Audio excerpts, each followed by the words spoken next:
ప్రభుత్వం అమలు చేసే పథకాలకు నిజమైన అర్హులు ఎవరో గుర్తించాలంటే గుర్తింపు కార్డుల కంటే ముఖ్యమైనది రేషన్ కార్డు. అందుకే రాష్ట్రంలో అర్హులైన వారికి రేషన్ కార్డులు లేకపోతే ప్రభుత్వం అందించే సంక్షేమ పథకాలు పొందలేరని ఆంధ్రప్రదేశ్ ప్రభుత్వం కొత్త రేషన్ కార్డులకు దరఖాస్తులు స్వీకరిస్తోంది.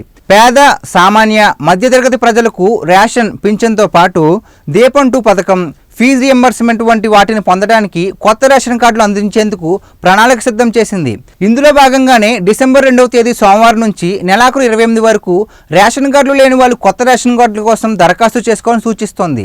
ఇందులో భాగంగానే రాష్ట్రంలోని ప్రతి గ్రామ, వార్డు సచివాలయాల్లో ఈ రేషన్ కార్డు దరఖాస్తులు తీసుకుని పూర్తి చేసి సమర్పించాలని సూచించింది. ఈ కార్యక్రమం సోమవారం నుంచి 25 రోజుల పైగా కొనసాగుతుంది.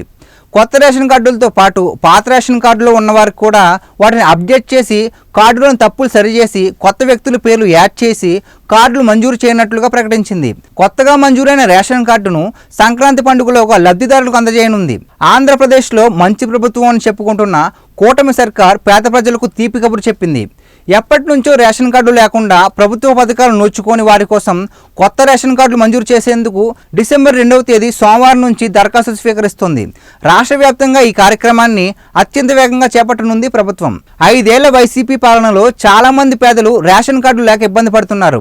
అలాంటి వారి కోసం ప్రభుత్వం అందజేస్తున్న పథకాలు చేరాలని కొత్త రేషన్ కార్డులు మంజూరు, దరఖాస్తుల స్వీకరణకు శ్రీకారం చుట్టింది. వచ్చే ఏడాది సంక్రాంతిలోగా అర్హులైన వాళ్ళందరికీ రేషన్ కార్డులు అందజేయనుంది. దీంతో పాటే ప్రస్తుతం రేషన్ కార్డులు ఉన్న వారికి కూడా కొత్త కార్డులు మంజూరు చేయనట్లుగా ప్రకటించింది.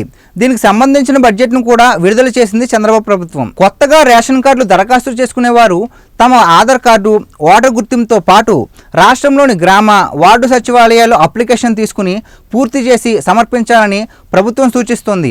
ఈ నెల 28 వరకు కొత్త రేషన్ కార్డుల అప్లికేషన్ స్వీకరించనుంది. ఇక ఇప్పటికే రేషన్ కార్డులు ఉన్నవారికి కూడా కొత్త కార్డులు ఇస్తామని ప్రకటించింది.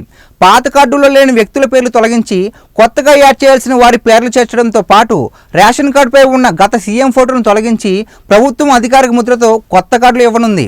దీనిపై మీ అభిప్రాయం ఏంటో కామెంట్ చేయండి. ఈ వీడియో నచ్చితే లైక్ చేసి మా బ్లాక్ న్యూస్ ఛానల్ని సబ్స్క్రైబ్ చేసుకోండి.